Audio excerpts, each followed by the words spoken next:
Welcome to Whispers of the Night. In today's episode, we join Hercule Poirot and Captain Hastings as they are summoned to Suffolk Greystone House, where a family's troubled history collides with a chilling discovery in its sealed East Wing. Your support truly warms my heart and inspires me to keep creating these stories for you. If you enjoy what you hear, please consider subscribing to the channel and sharing the video with fellow mystery lovers. Before we begin, I'd love to know where in the world you are tuning in from. Reading your comments truly brightens my day. Now, settle in with a hot cup of coffee. Stay curious, and let's get started. The House of a Headless Man. Chapter 1. An Invitation to Greystone. It was on a particularly stifling Tuesday afternoon in July of 1933 that I found myself once again ascending the familiar stairs to my friend Hercule Poirot's flat in Whitehaven Mansions. The oppressive heat that had gripped London for the past fortnight showed no signs of abating, and I confess that the prospect of Poirot's meticulously climate-controlled rooms provided no small measure of anticipated relief. I had returned from Argentina not 3 weeks prior, having finally settled the tedious matter of my late cousin's estancia, a venture that had proved far more complex than initially supposed. The English summer, which I had nostalgically yearned for during those long months in Buenos Aires, now seemed determined to rival the South American heat in its intensity. Gore Poirot's invaluable manservant admitted me with his customary discretion. "Missy Pooh is in the sitting room, Captain Hastings. He has been expecting you." Indeed, I found my old friend precisely where I had anticipated, seated in his favorite chair, impeccably dressed, despite the weather, in a light grey suit that showed not the slightest sign of wilting. Before him on the small table lay his correspondence, arranged with geometric precision. "Ah, Mo Hastings," he exclaimed, rising to greet me with genuine warmth. "You arrive at a most opportune moment. Sit, and tell me, how does England receive her prodigal son?" "Rather too warmly, I'm afraid," I replied, gratefully accepting the iced tisane that George had silently materialized to offer. Though I suppose one shouldn't complain after demanding English weather for so long. Pooh's eyes twinkled with amusement. The English and their weather. It is a romance that never satisfies, n'est pas? But tell me, your affairs in Argentina, they are concluded satisfactorily. Finally, yes. Though I must say, Poirot, South American bureaucracy could teach even the French a thing or two about complexity.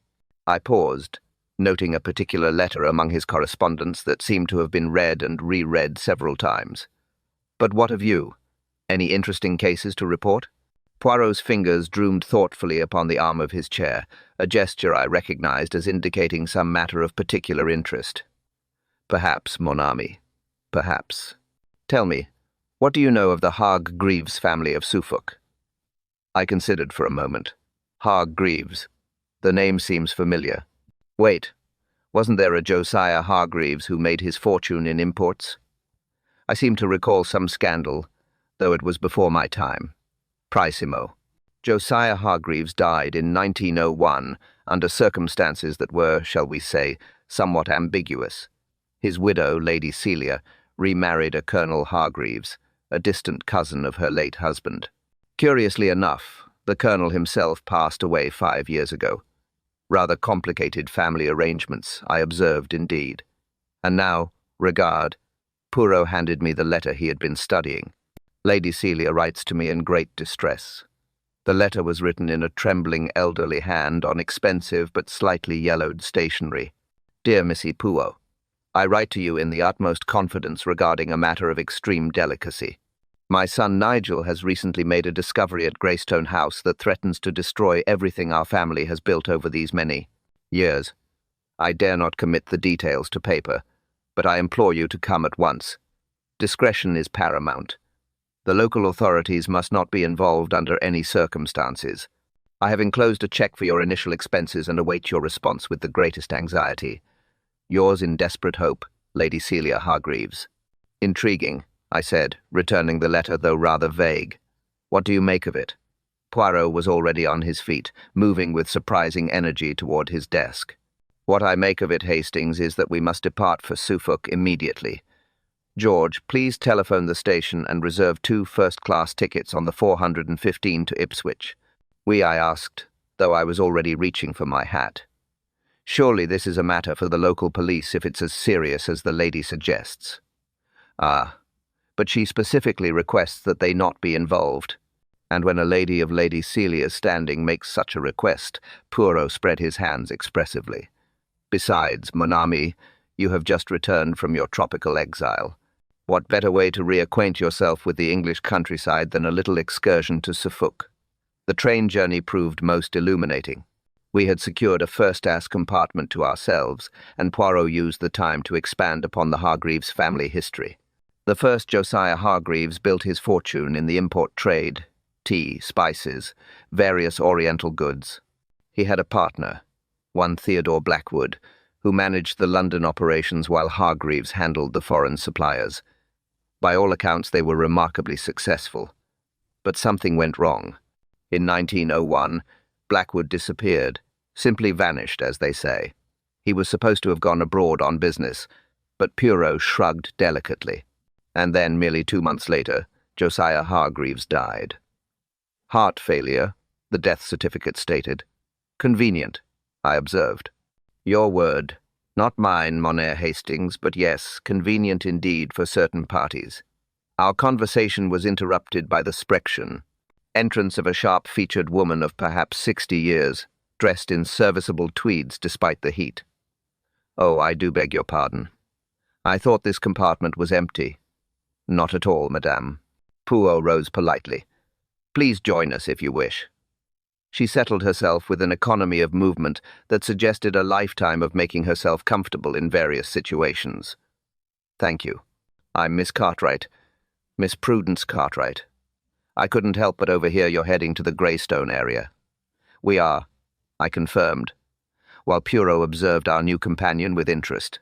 Ah, Miss Cartwright's expression became knowing. Going to see Lady Celia, I shouldn't wonder. The whole village has been talking about the goings-on up at the house. Indeed, Poirot's tone was carefully neutral. Oh yes, young Mr. Nigel has been poking about in places better left alone, if you ask me. Dante's twing has been sealed since the old master's time. Some doors, monsieur, she had noticed Poirot's nationality with remarkable astuteness, are meant to stay closed. She leaned forward conspiratorially.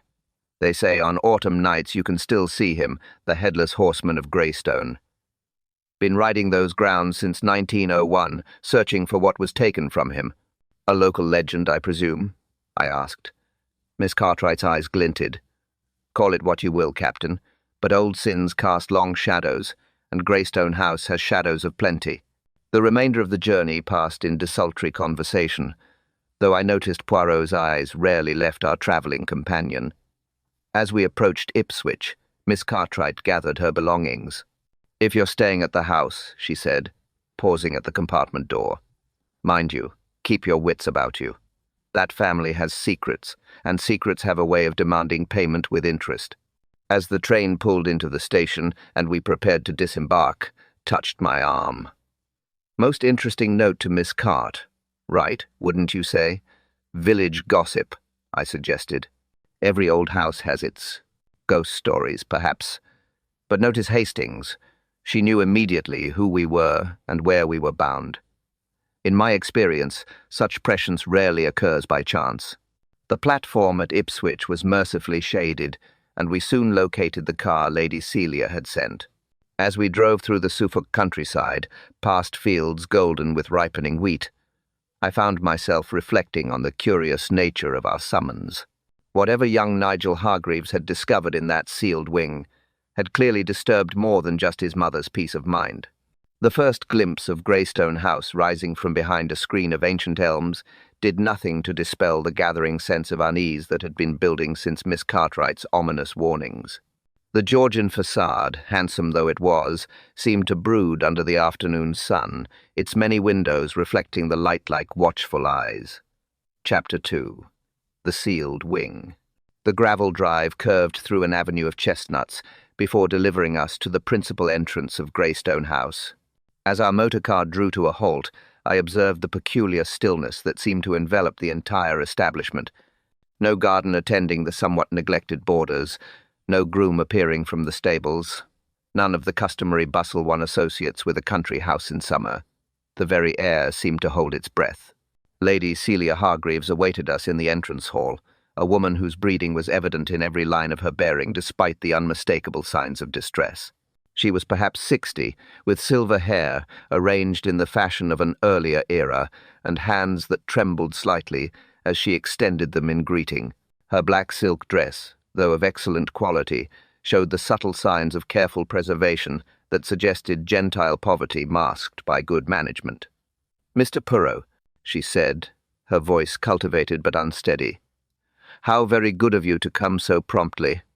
And Captain Hastings, I have heard so much about you from my late husband. He served in India, you know, and always spoke highly of military men." The entrance hall itself commanded attention. A magnificent space with a sweeping staircase and walls adorned with family portraits spanning, I judged, at least 2 centuries. Yet there was something disturbing about several of these paintings. The faces had been deliberately scratched out, leaving only the costly frames and the ghostly remnants of once proud ancestors. "Perhaps," suggested Poirot gently, "we might retire somewhere more private for our discussion." Of course. How thoughtless of me." Lady Celia led us through to a morning room that overlooked what had once been formal gardens, but now showed signs of economic retrenchment. "I should introduce you to the household. They are all quite anxious about your arrival." As if summoned by her words, several figures appeared in the doorway. The first was a young man of perhaps 30, with the kind of intelligent, sensitive face one associates with scholars rather than country squires. This was evidently Nigel Hargreaves, whose discovery had precipitated our summons. "Mother, you shouldn't have troubled Monsieur Poirot," he said, though his relief at our presence was palpable. "I'm certain there's a perfectly rational explanation." Rational?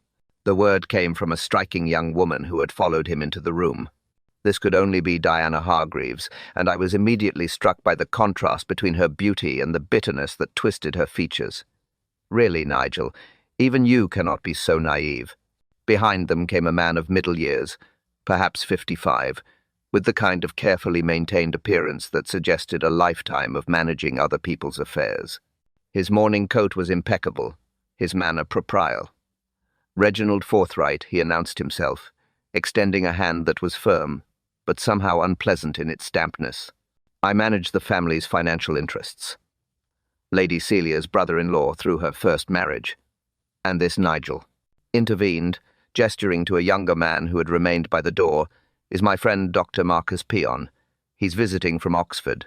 Specializes in alienist work, criminal psychology, that sort of thing." Dr. Peton was a curious figure, intense dark eyes behind wire-rimmed spectacles, the kind of man who seemed to observe everything while revealing nothing. His handshake was brief, his attention already focused on Poirot with professional interest. "Monsieur Poirot's reputation precedes him," he murmured. "I've read your monograph on the psychology of the poisoner with great interest." An elderly butler had appeared, so ancient and desiccated that he seemed almost part of the house's architecture. "Shall I serve tea, my lady?" "Yes, Jennings. Thank you." Lady Celia's voice held a note of affection for the old retainer. "Jennings has been with us since 1900. He knew my first husband well." The butler's face remained impassive, though I noticed his hands trembled slightly as he withdrew. "Poirot," I observed, noticed it too. "Now then." Poirot settled himself precisely in his chair. "Perhaps you would be so good as to explain the nature of young Monsieur Nigel's discovery." Nigel cleared his throat nervously. "I've been cataloguing the house for the Historical Preservation Society. We're hoping to secure a grant for restoration. You see, the East Wing has been sealed since 1901, after a fire, supposedly, though the damage must have been minimal as the structure remains sound. You broke it." Diana's tone was accusatory, despite Mother explicitly forbidding it. "The historical value," Nigel began, but his mother interrupted. "What's done is done," Lady Celia said wearily. "Monsieur Poirot needs to understand what you found." "Perhaps," suggested Poirot, "it would be best if we were shown this discovery directly." The procession to the East Wing was conducted in near silence. our footsteps echoing through corridors that grew progressively more neglected. I noticed that several clocks we passed had stopped, their hands frozen at different hours, as if time itself had given up on this portion of the house. "Tell me," Poirot addressed Lady Celia as we walked. "Your first husband's business partner, Mr. Theodore Blackwood. You knew him well." Lady Celia's step faltered momentarily. "He was a frequent guest. A bachelor, you understand." And Josiah felt sorry for him. They had been partners since their youth, and his departure in 1901. It was unexpected. Everything about that year was unexpected, Reginald Forthright interjected smoothly. The business was facing certain challenges: colonial unrest, trade disputes. Blackwood's departure was merely one difficulty among many. We had reached a heavy oak door, its surface marked by decades of undisturbed dust, save for the recent violence of its forcing. Nigel produced a lamp. The electricity had never been extended to this wing. "I must warn you," he said quietly. "What lies within is disturbing." The door swung open onto a corridor that seemed to exhale the breath of decades. Our lamp cast dancing shadows on walls where the wallpaper hung in melancholy strips. Yet despite the decay, there were signs that this had once been a magnificent part of the house: elaborate cornices, a beautiful if dusty Persian runner, doors of solid mahogany. "The family apartments," Lady Celia whispered. "Josiah's private study was here." Nigel led us to a door that stood ajar. "This is where I found it." The room beyond was frozen in time, furniture shrouded in dust sheets, heavy curtains drawn against sunlight that had ceased to matter decades ago. But it was the figure in the chair by the cold fireplace that drew every eye and stopped every breath. Even in the lamplight, the theatrical quality of the scene was unmistakable. The skeleton, still dressed in the formal evening wear of a bygone era, sat upright in a wing-back chair, positioned as though it had been reading a newspaper that had long since crumbled to dust. The skull, however, was conspicuously absent, leaving the collar and cravat to frame an absence that seemed to mock the very idea of identity. Mondu Poirot breathed, moving forward with careful steps.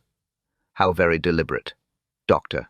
Piton pushed past us, his professional interest overcoming any natural revulsion. "Fascinating. The precision of the decapitation suggests medical knowledge, or at least anatomical familiarity. Must you?"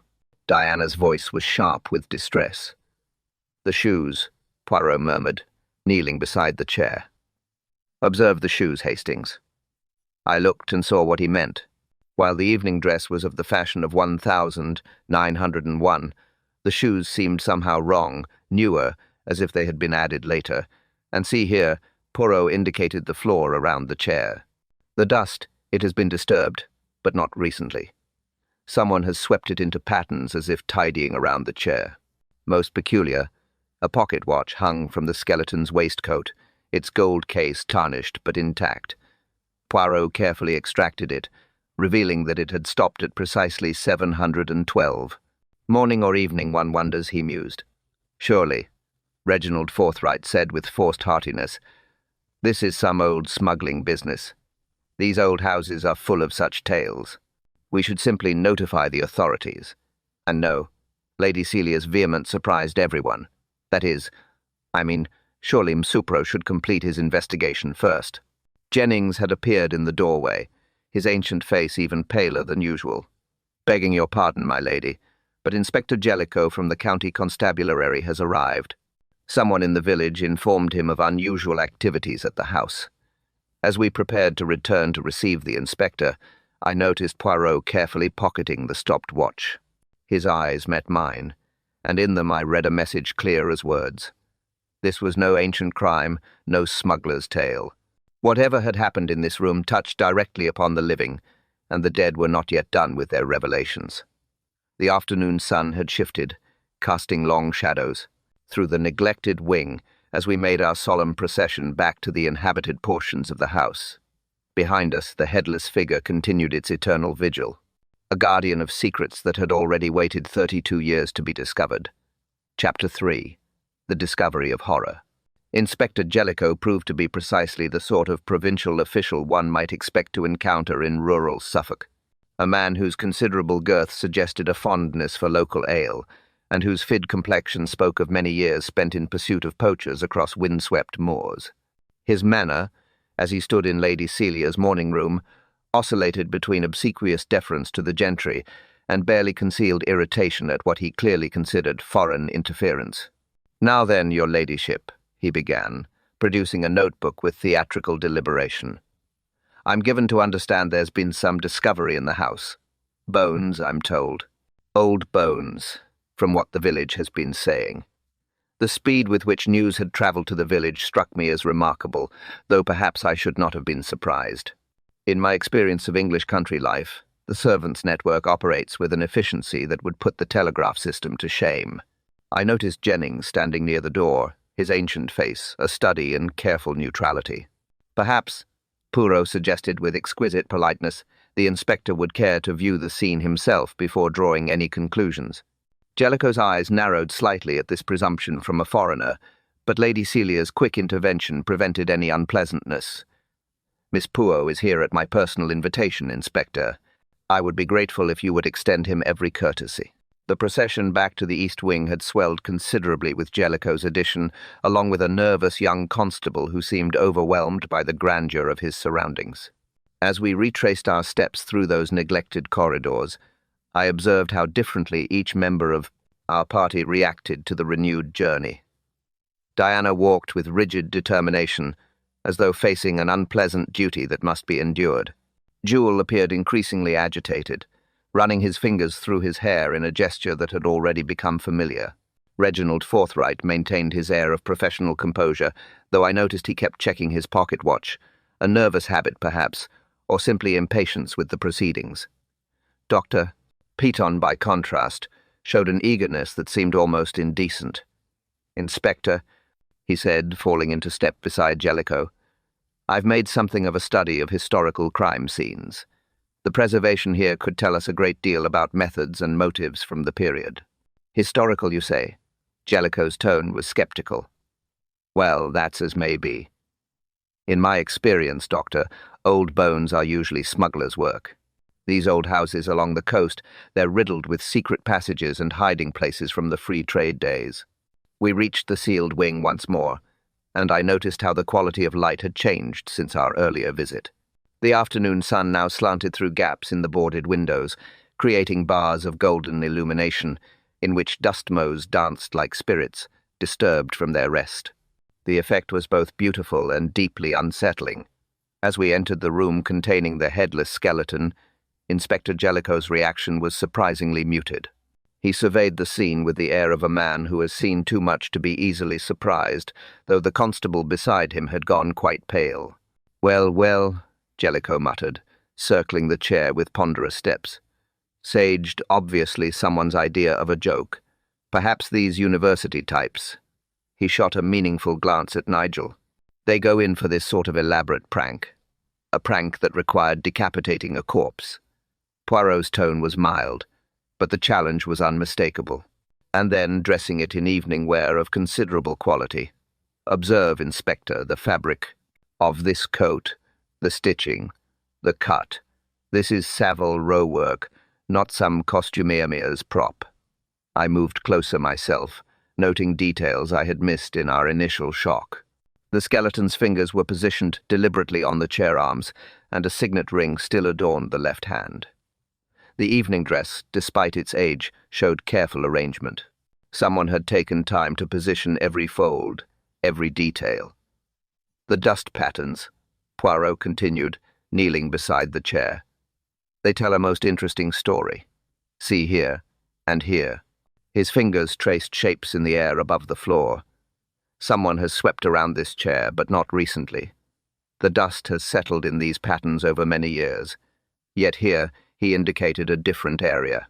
There are signs of more recent disturbance, as if someone has visited this room within the last few months." "Preposterous," Reginald Forthright interjected. The door was sealed. Nigel had to break it down. "The door to the corridor." "Yes," Poirot agreed. "But observe the windows, Mia Forthright. That boarding is not original. Someone has replaced it perhaps more than once over the years."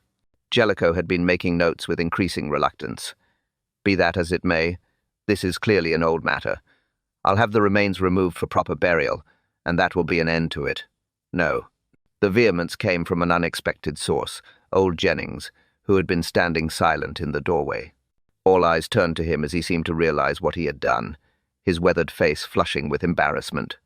"What my butler means," Lady Celia said quickly, "is that we would prefer to handle this matter with appropriate discretion.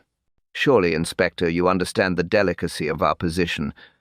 But Poirot had already crossed to where Jennings stood. "You know something about this, Mevia. I see it in your eyes. This is not unknown to you." The old butler's mouth worked soundlessly for a moment before he managed. "I've served this family faithfully for 33 years, sir. I know my duty." "Duty to whom?" Diana's voice cut through the tension like a blade. "To the living or the dead, Jennings?" The question hung in the air unanswered. It was at this moment that Dr. Peaton, who had been examining the skeleton with professional detachment, made an observation that changed everything. The decapitation, he announced, was performed with considerable skill. The cervical vertebrae show a clean separation between C3 and C4, precisely where one would cut if one knew anatomy. And there's something else. He had lifted the skeleton's right hand, examining it closely. Defensive wounds on the metacarpals. This person fought before they died. "Murder, then?" Inspector Jellicoe said with evident satisfaction. "Well, that settles it. This is a police matter now." As if in response to his pronouncement, a sudden gust of wind rattled the boarded windows, sending a shower of dust through the room. In that swirling cloud, illuminated by the slanted sunlight, I could have sworn I saw the outline of a figure, tall, headless, reaching out with desperate hands. But when the dust settled, there was only the skeleton in its chair, maintaining its grotesque parody of domestic tranquility. That evening, as we gathered for dinner, the atmosphere was electric with suppressed tension. Inspector Jellicoe had departed with stern warnings about not leaving the county, though he had agreed to delay removing the skeleton until the following day. I observed with interest that Jennings was not serving at table. The duty had fallen to a parlour-maid who seemed terrified of making any mistake. "Where is Jennings?" Pooh inquired casually as the soup was served. "He was indisposed," Lady Celia replied, though her eyes did not meet his. "The shock of today's discoveries, you understand?" Through the dining-room windows, I could see the gardens falling into darkness. But there, near what appeared to be an old gardener's bonfire, a figure moved, stooped, furtive, feeding papers into the flames. Even at this distance, I recognized Jennings' characteristic gait. After dinner, Poirot drew me aside. "Monsieur Hastings, our friend Jennings, is destroying evidence. But of what? And why now, after all these years?" Before I could respond, Miss Prudence Cartwright was announced. She swept into the drawing-room with the air of one who brings important news. "I felt I should call," she announced, settling herself without invitation. "Given the extraordinary events of today, you should know, Lady Celia, that the village is quite agitated. Old Tom Beverley swears he saw the Headless Horseman last night riding across your east lawn." "Nonsense," Reginald Forthright said sharply. "Is it?" Miss Cartwright's eyes glinted. "The horseman first appeared in September of 1901, just after the fire in the East Wing. My mother saw him herself, a figure in evening dress, searching the grounds, calling out for something lost or someone." She paused dramatically. "They say he's looking for his head, of course, but I've always wondered if perhaps he's looking for his murderer." The silence that followed her pronouncement was profound. Lady Celia had gone very pale, and I noticed her hands trembling as she reached for her tea. Whatever secrets Greystone House harbored, it was clear that the discovery of the headless skeleton was not the end, but merely the beginning of our journey into the shadows of the past. Chapter 4. Shadows of the Past. The morning following Miss Cartwright's dramatic pronouncement dawned grey and oppressive, with thunderclouds massing on the eastern horizon like an army preparing for siege. I had spent a restless night in the Blue Room, so called for its faded azure wallpaper, wrestling with dreams in which headless figures wandered endless corridors, searching for something perpetually beyond reach. The house itself seemed to breathe uneasily in the pre-dawn hours, its timbers creaking with secrets too long contained. I found Poirot already at breakfast, impeccably dressed, despite the early hour, studying a sheath of papers with the intensity he usually reserved for examining physical evidence. The dining room was otherwise empty, the family apparently choosing to avoid both each other and the inevitable continuation of yesterday's investigations. "Ah, Hastings," he greeted me, not lifting his eyes from his documents. "Tell me, what did you observe about our excellent Jennings last evening?" I helped myself to kidneys and bacon from the sideboard, considering my response.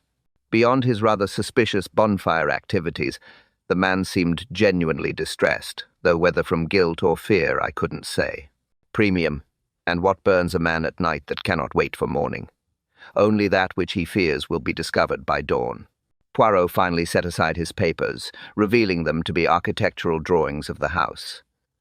"I have been studying the original plans of Greystone obtained from the remarkably helpful Miss Cartwright this morning.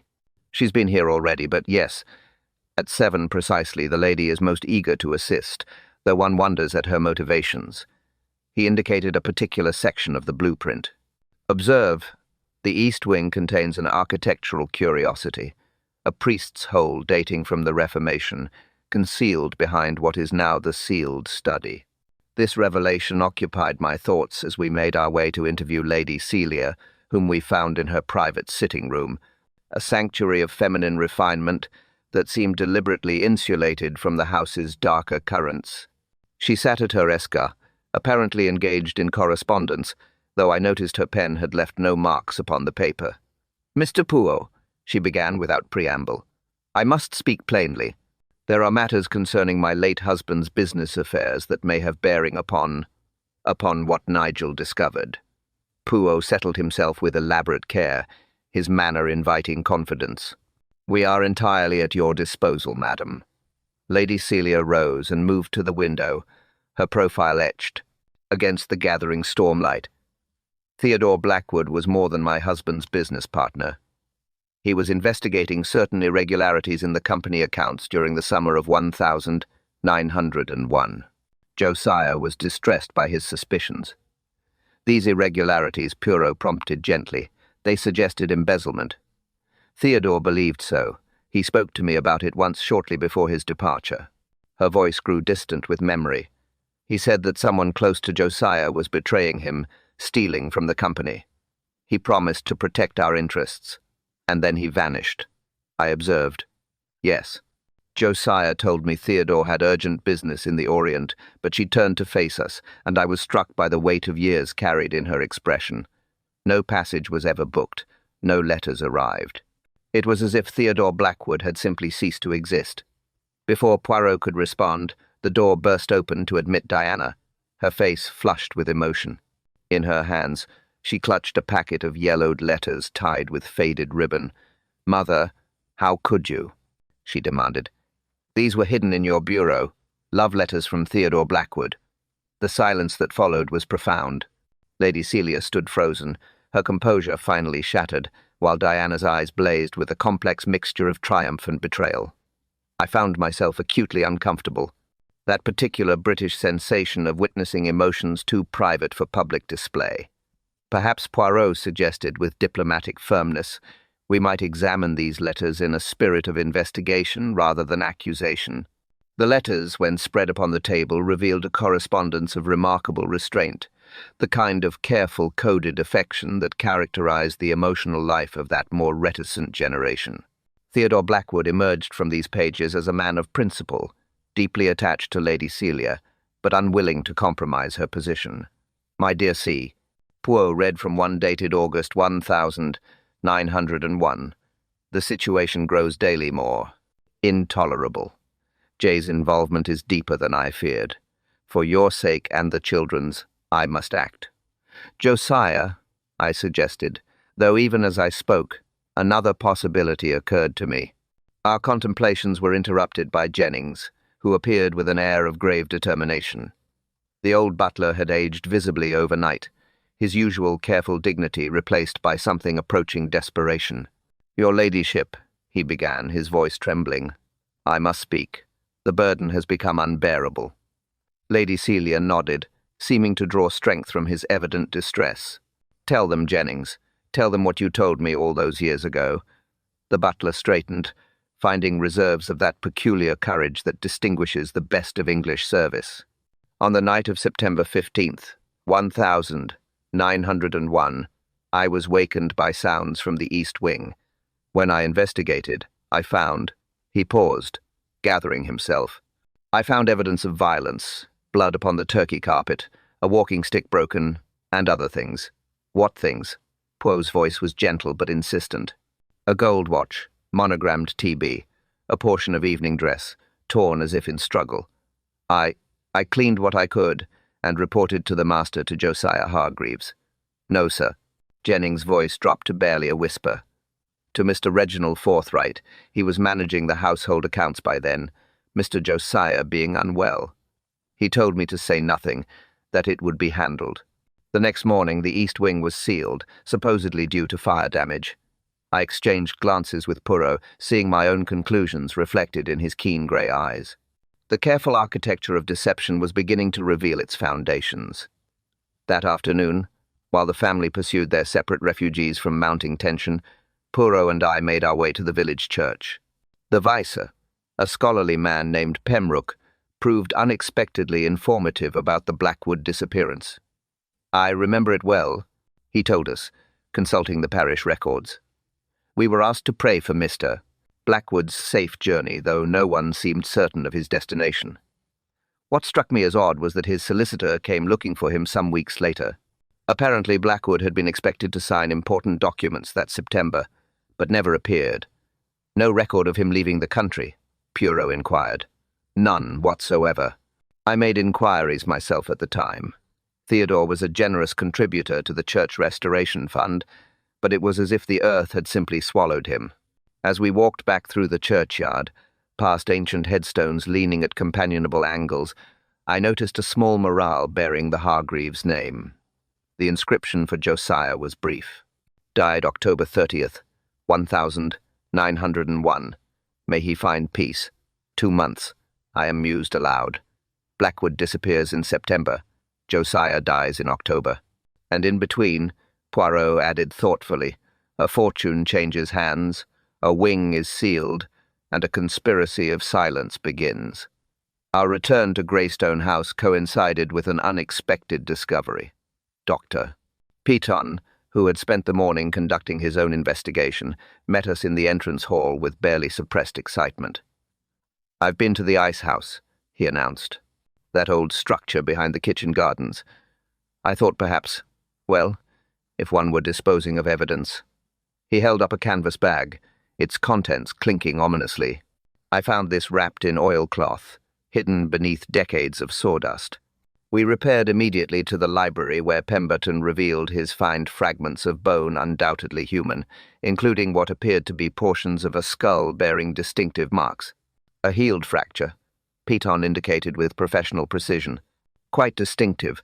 This individual suffered a significant head injury at some point, probably in youth, that healed, but would have left a visible ridge on the cranium." Poirot examined the fragments with intense concentration. "Medical records from 1901. Would they still exist?" "Possibly," Piton replied. "The London hospitals maintain extensive archives." As evening drew in, bringing with it the first drops of the threatened storm, I found myself standing at the library window, watching lightning illuminate the grounds in stroboscopic flashes. Somewhere out there, if the legends were true, a headless horseman searched for what had been taken from him. But I was beginning to understand that what Theodore Blackwood had lost was more than his head. It was his very identity, erased as thoroughly as if he had never existed, save for a skeleton in evening dress and fragments hidden in an icehouse. The rain began in earnest, then drumming against the windows with increasing violence, as if the very heavens sought to wash clean the sins of Greystone House. But some stains, I reflected, studying the gathering family in the drawing-room, were set too deep for any cleansing rain to reach. Chapter 5. The Unmasking. The morning of our third day at Greystone House dawned with that peculiar clarity that follows a violent storm, as if nature herself had determined to illuminate what had too long remained in shadow. The household had assembled in the drawing room at Poirot's request, though the atmosphere was one of barely concealed hostility rather than cooperation. Each member of our strange company had taken their position with the careful deliberation of actors preparing for the final scene of a tragedy whose conclusion, though inevitable, remained unknown to all, save one. I had observed my friend Poirot in many such moments of denouement, yet never had I seen him quite so grave, so conscious of the weight of revelation he was about to unleash.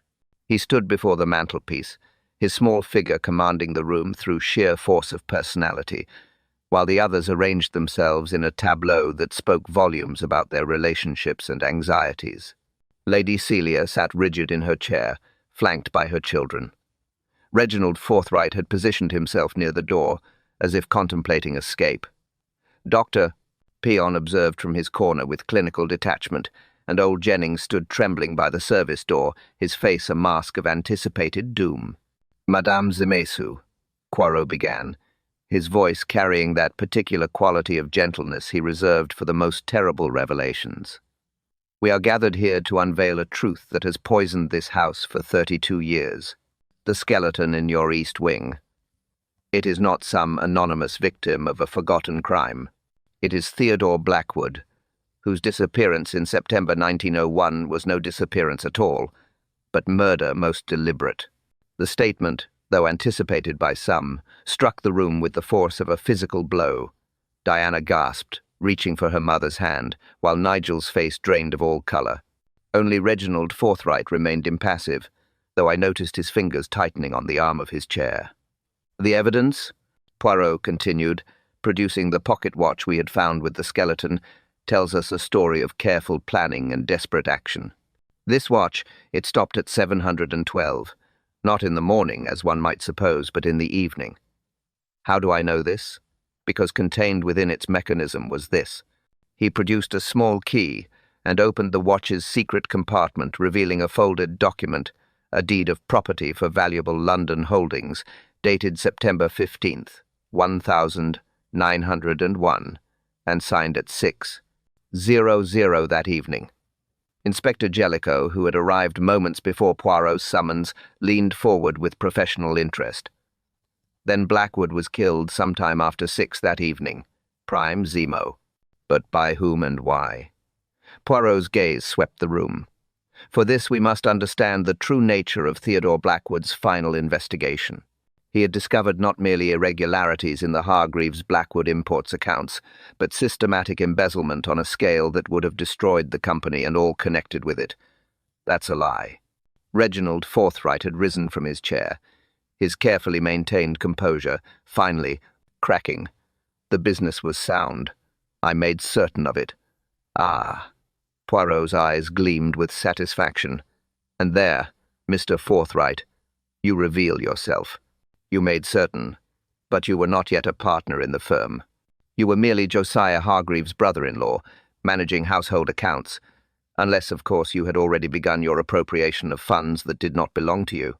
The room had become utterly still, each person frozen in their position, as if transformed into one of the portraits that lined the walls. I found myself studying Reginald Forthright with new eyes, seeing beneath the veneer of respectability the calculating nature that had always been present, but never quite acknowledged. Theodore Blackwood, Poirot continued remorselessly, had traced the embezzlement to its source. More than that, he had obtained proof. Documents that would have sent the guilty parties to prison. On the evening of September 15th, he came to this house to confront the criminals. He expected to meet one man. Instead, he met two. Old Jennings made a sound that was part sob, part moan, and would have collapsed had not Nigel caught his arm and guided him to a chair. "Yes," Poirot said, not unkindly. "Our faithful Jennings was the second man, but not from evil intent, rather from desperation. Is this not so?" The butler's voice, when it came, was barely audible. "I had debts, gambling debts to men who would have killed me. Mr. Forthright knew this." He offered me salvation, money enough to pay my creditors and more besides. All I had to do was help him silence Mr. Blackwood. But something went wrong, Doctor. Piton interjected, his psychological training evident in his acute observation. The violence of the scene, the broken walking stick, the torn clothing that Jennings described. This wasn't planned. Indeed not, Poirot agreed. Theodore Blackwood was stronger than anticipated, younger than Reginald Forthright. There was a struggle. In desperation, Forthright struck him, with a poker from the fireplace, a blow that fractured his skull. But even this did not immediately kill him. It was Jennings who, in panic, and seeing no way back from what they had begun, completed the terrible deed. Lady Celia had begun to weep silently, her tears falling unheeded as the full horror of the revelation unfolded. But why? Why remove his head? Because Madame Theodore Blackwood had once suffered a riding accident that left him with a distinctive healed fracture on his cranium, a feature known to many who knew him well. Any medical examination would have immediately identified the remains. So the head was removed, hidden in the ice house where Dr. Piton so cleverly thought, to search while the body was concealed in the priest's hole that Nigel's investigations had not yet uncovered. The legend of the Headless Horseman, I said, understanding dawning. It began almost immediately after the murder. Guilt, monamy, it manifests in strange ways. The unconscious mind creates what it fears most. The villagers saw figures in the mist, heard hoofbeats where there were none, because the very atmosphere of Greystone had become poisoned with unconfessed sin. Reginald Forthright had sunk back into his chair, his face grey with defeat. You cannot prove any of this. It's speculation fantasy. Norm is here. We have the skull fragments with their distinctive fracture. We have medical records from St. Bartholomew's Hospital confirming Theodore Blackwood's injury. We have the deed hidden in his watch, proving he was here that evening. We have Jennings's testimony. But most damning of all, Poirot produced a ledger I had not seen before. We have this account book which you so foolishly tried to burn last night, but which Jennings in a moment of conscience rescued from the flames. It shows every transaction, every theft, every careful manipulation by which you enriched yourself at the expense of the Hargreaves family. It was Josiah's fault. Forthright burst out. His control finally shattered completely. He was weak, incompetent. The business would have failed without my intervention. I deserved compensation more than the pittance he allowed me. Blackwood would have destroyed everything with his self-righteous interference, and so you destroyed him instead, Poirot said quietly. You murdered a good man, concealed his body, and allowed his son, yes. Monsieur Dame. Theodore Blackwood had a son, raised abroad, who has been corresponding with Monsieur Nigel about reclaiming his inheritance to grow up believing his father had abandoned him. Inspector Jellicoe had risen, his official manner restored. Reginald Forthright, I arrest you for the murder of Theodore Blackwood. Jennings, you will need to come as well, though the courts may show mercy given your cooperation. As the inspector led the two men away, Forthright maintaining his defiance, while Jennings wept openly, the drawing-room seemed to exhale a breath held for 3 decades. The morning sun streaming through windows no longer obscured by the shadows of unconfessed crime, illuminated faces beginning to show the first signs of relief, perhaps even redemption. Lady Celia rose with a dignity I had not seen in her before, crossing to where her children stood. We shall make restitution to Theodore's son, she said quietly. It is the very least we owe to his memory. The house itself seemed lighter as I followed Poirot to the terrace where we stood looking out over grounds that would no longer be haunted by their headless horseman. The mystery was solved. Justice would be served, and Greystone House could finally begin to heal from wounds that had festered far too long in darkness. Epilogue after the storm. It was a crisp afternoon in late September when I found myself once more ascending the familiar stairs to Poirot's flat in Whitehaven Mansions, some 2 weeks having elapsed since our dramatic sojourn at Greystone House. The intervening fortnight had allowed for that peculiar process by which sensational events gradually settle into the sediment of memory, their sharp edges worn smooth by the resumption of ordinary life. George admitted me with his customary discretion, and I discovered my friend in his sitting room, engaged in the meticulous arrangement of newspaper cuttings in one of his famous scrapbooks. The headlines spoke of scandal, murder, and the fall of a respected family, the usual aftermath of one of Poirot's more spectacular revelations. "Ah, Hastings," he greeted me, setting aside his work with evident satisfaction. "You arrive at a most opportune moment. I have just received a letter from young Monsieur Nigel Hargreaves that will, I think, interest you greatly." The letter, written in Nigel's scholarly hand, conveyed news of remarkable transformation at Greystone House. Lady Celia, freed from the burden of her long-maintained ignorance, had retired to a modest cottage on the estate, finding in this reduced circumstance a peace that had eluded her in grander surroundings. The simplicity of her new life, Nigel wrote, seemed to suit her far better than the oppressive magnificence of the main house had ever done. She speaks now of Theodore Blackwood with the affection she was never permitted to show in life, Nigel had written. It is as if acknowledging the truth of his fate has also allowed her to acknowledge the truth of her own feelings, however inappropriate they may have seemed at the time. The house itself was undergoing a remarkable metamorphosis. Nigel, with admirable pragmatism, had determined to convert Greystone into a museum of local history, with the notorious East Wing serving as a peculiar attraction, a meditation on the dangers of concealed truth and the poisonous nature of family secrets.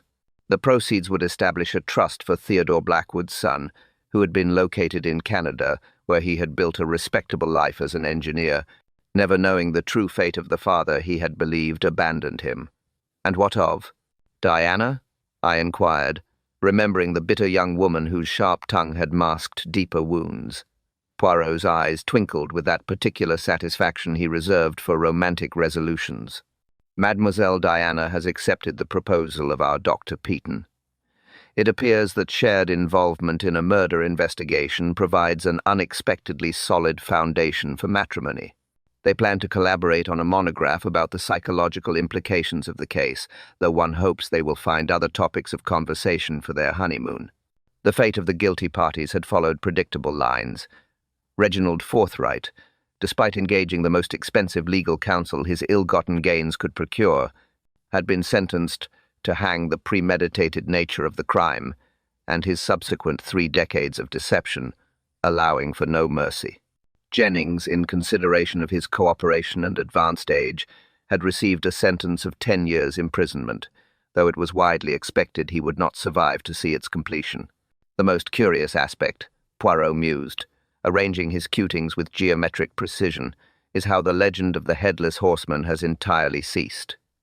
Not a single sighting since the truth was revealed. It is as if the very air around Greystone has been cleansed.